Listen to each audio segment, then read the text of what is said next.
Alright, we're back. Filling in's back. Yeah, sorry we haven't gotten to this until now. Both been busy with stuff, but we're here to talk about The Walking Dead Season 5 finale. And I told you so! Didn't I say so? Didn't I say Daryl wasn't gonna die? I said so. Damn it. I was hoping he would. Disappointing on my end today. Disappointing on my end. Okay. How? I mean, okay. It was a bit bloated. I mean, making it an hour and a half long. I mean, when you think about it, it could have just run an hour long like any of the other past finales. But I mean, maybe the half-hour time was to. I can't think of any other. Actually, I can't think of any justification for the hour and a half running time. Yeah, me either. Not really. I mean, it was good. Don't get me wrong. I liked it, but I don't see what making it an hour and a half long. I don't see how. Yeah, making it an hour and a half long justifies it. I don't know. I mean, I understand that the Season 1 and 2 premieres were 2 hours long each. Right, yeah. And every other season premiere has been an hour long because, you know, they extend the amount of episodes. But, yeah. I don't... Regardless of the running time, it was fine the way it was. I mean, I liked it. I mean, I'm glad that no one major died. That doesn't mean no one died at all. Just that no one major, no one that Dave and I liked died. Daryl didn't die. Glenn surprisingly didn't die. I kind of thought at that moment when he was fighting Nick. It wasn't looking good there and, for a minute. And then those zombies pile up on him. And then the next time you see Nick and it's nighttime, then you see Glenn and there was not a bite mark on him. Yeah. There was no bite marks on him. And I'm really like, didn't show how he survived that. I mean, well, if he's able to survive a walker trying to kill him when he's tied up in a chair, then he can pretty much survive anything. And he also anything. survived the revolving glass door thing, too. Yeah, but to be fair, Noah was right in front of him, so it's kind of a given that he'd get grabbed. But, yeah, if any indication came from the previous episode, you know, Rick is kind of on notice and people are going to decide what to do with him, you know, and honestly, I'll admit, yeah, Rick did go crazy, but, and you know, I think that's just Rick trying to do what is best for his group. Yeah, well, not just his group, but for the community as well. Yeah. Because, you know, it's not just about his group anymore, it's about the place that they're living in too. They want to make sure that it's okay, they're taking the right precautions, and the thing of it is, you know, I'll admit they're all going about it crazy, but they're right in a way. I don't think anybody that is in Alexandria is really prepared for. No, they're not. They've allowed themselves to be put under the notion that everything's going to be fine as long as they stay in there. But no, regardless of how well defended you are on the outside, you're going to have problems on the inside, and that's proven with Pete. And I still hate how they justify keeping him around simply because he's the surgeon. I mean, okay. Necessary evil aside, it's just no. I mean, and he's apparently the only surgeon. Yeah, apparently. I mean, okay, this was supposed to be a government-sanctioned area, right?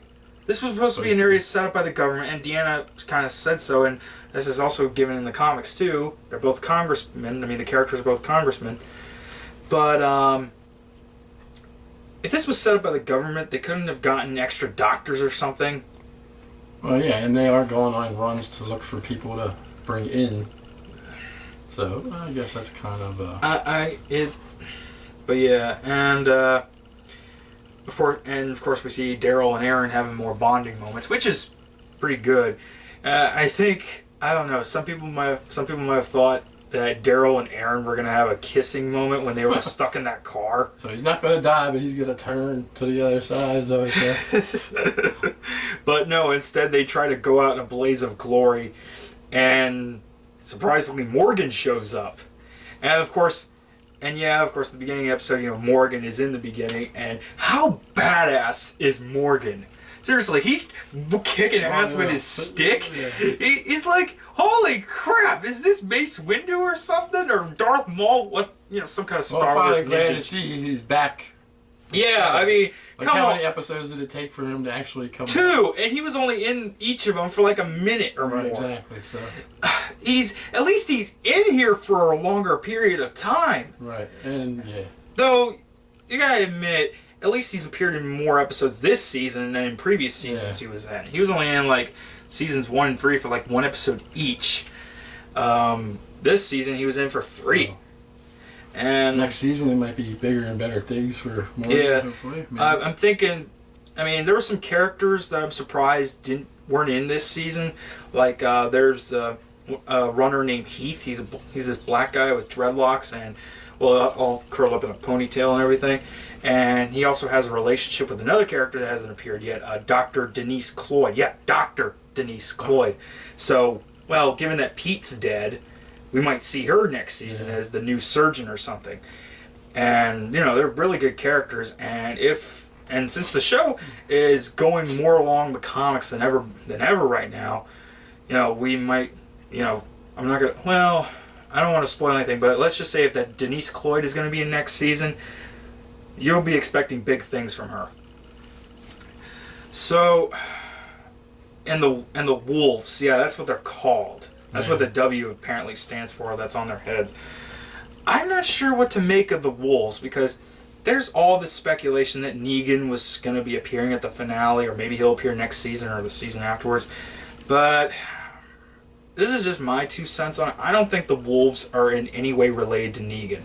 Probably not. I think they're going to be on their own. Yeah, the wolves seem more like a cult. Because they sort of kind of touched on it in the finale there a little bit. There's 2 guys that were part of the wolves. I was assuming. Yeah. I think it was said that they were cut off from another group or something. Oh, yeah. I don't know. I was just assuming it was the wolves. But what I'm thinking is the wolves are really just the Walking Dead show's equivalent of that small group that tried to attack Alexandria, and then they got killed promptly the following issue after the first appearance, and then a large herd of zombies shows up. Basically, they're just a catalyst for a large herd of zombies to show up, which I kind of hope does happen next season, since that's sort of leading up to it, since they got a huge herd of zombies. I don't know. Sure, they may be crazy, but you gotta give them kudos for setting up a trap like that. Well, they've already been infiltrated once, Alexandria. Yeah, I mean, they did imply about a bunch of other people, one of whom, and this was actually something from the comics as well, there's this unseen character named Davidson, they helped set up the community, but then something happened, and, eventually they had to be cast out or killed.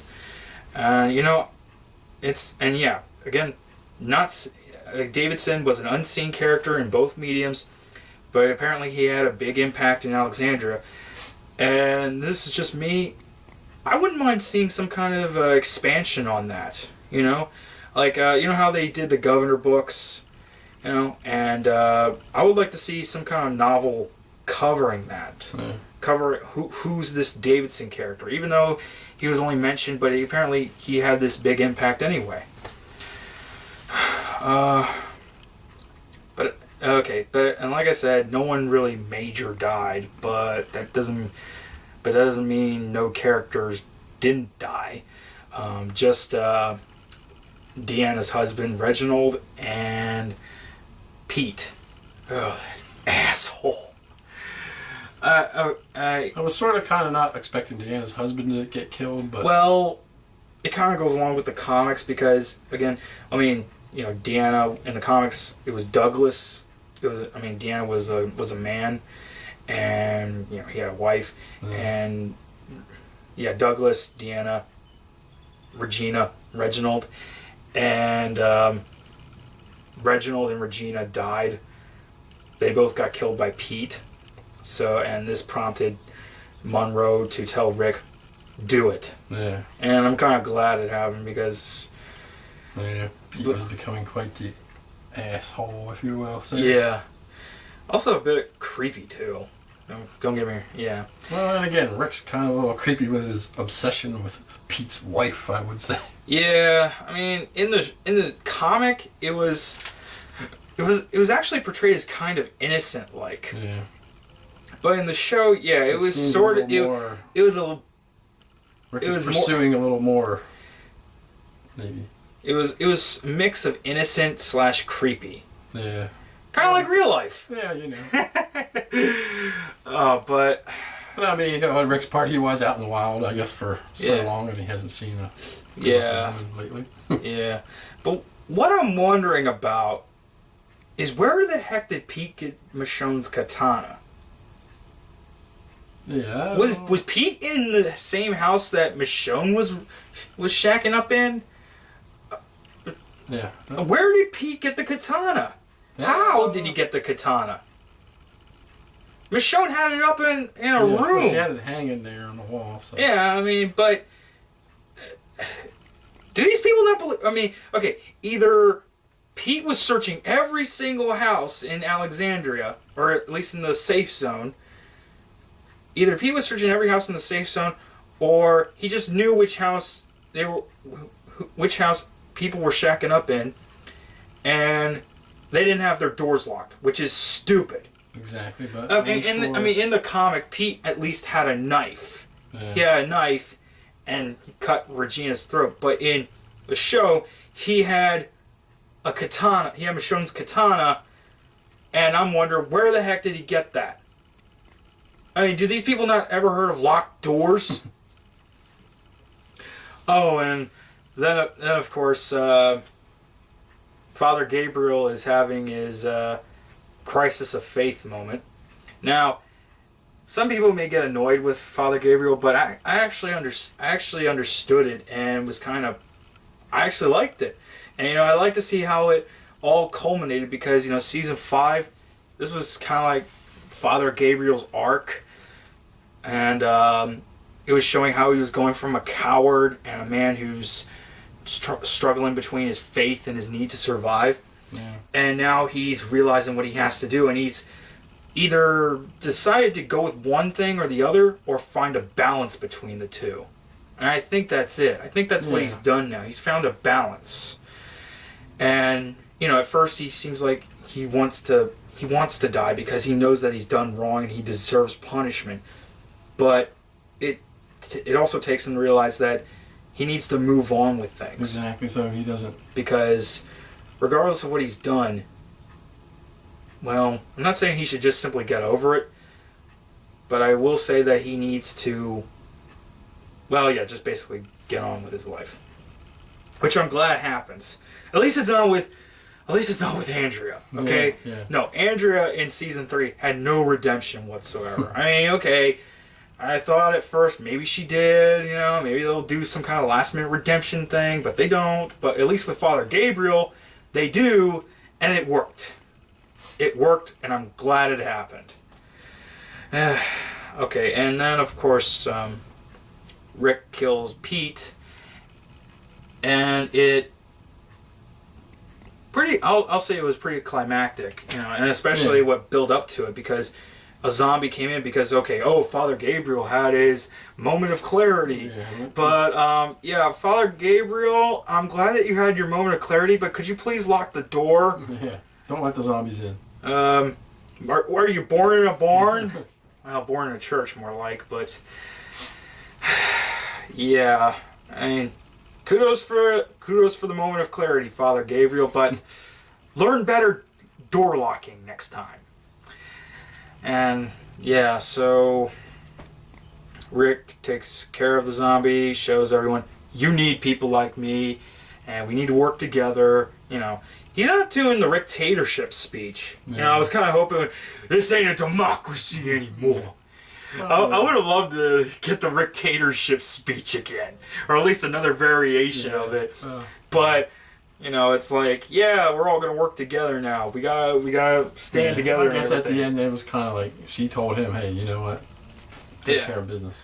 Yeah, and starting with killing Pete, who killed my husband. Yeah. So. Yeah, and then, well, what better way to top it all off than with Morgan, Aaron, and Daryl showing up, and Morgan sees what Rick has done, and he says, "Rick?"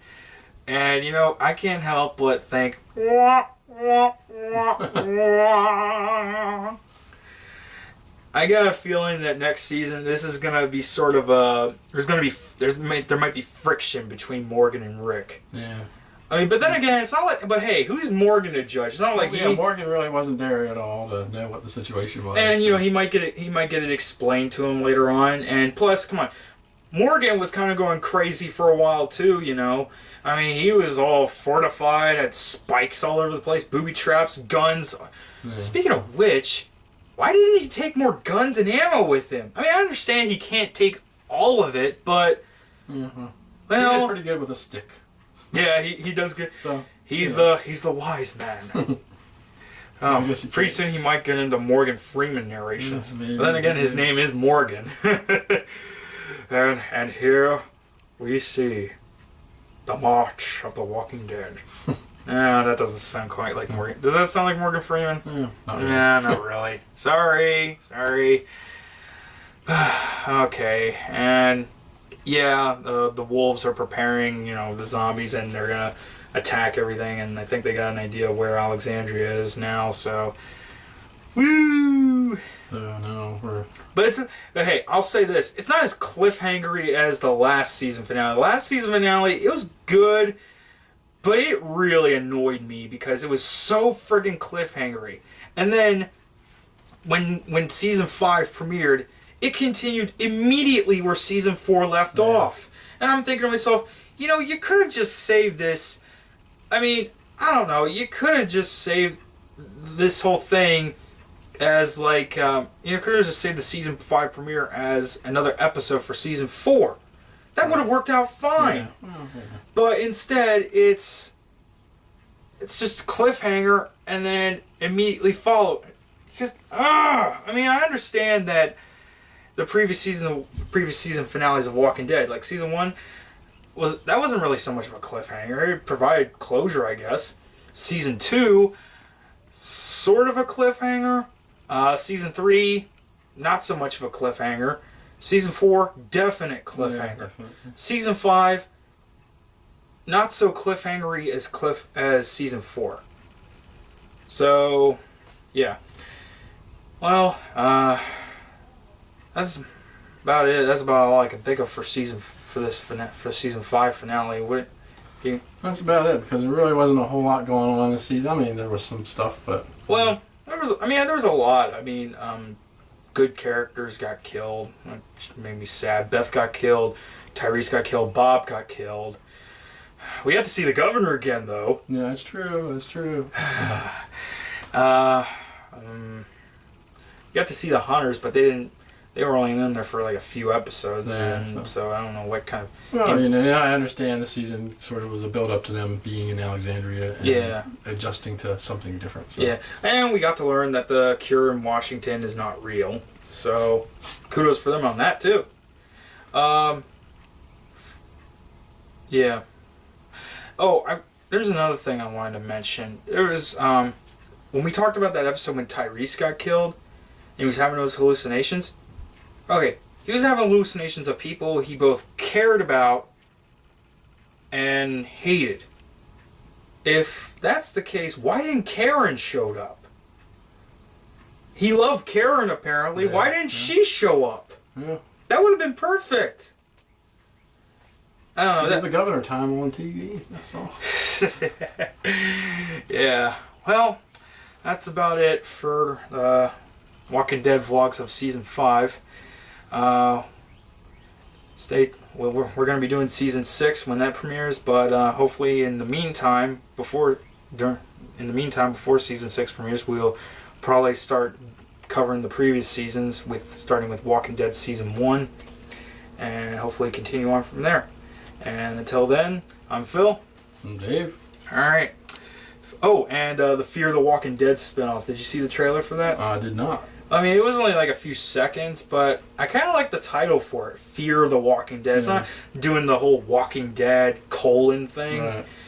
But I actually like it, and so, and of course, apparently one of the rumors is that the spinoff will go into like what caused the zombie apocalypse. Yeah. I'm like, really? Well, Well, maybe not so much the cause as maybe the zombie apocalypse's early days. Yeah. So who knows? I guess we'll wait and see. Huh? All right. Catch you later.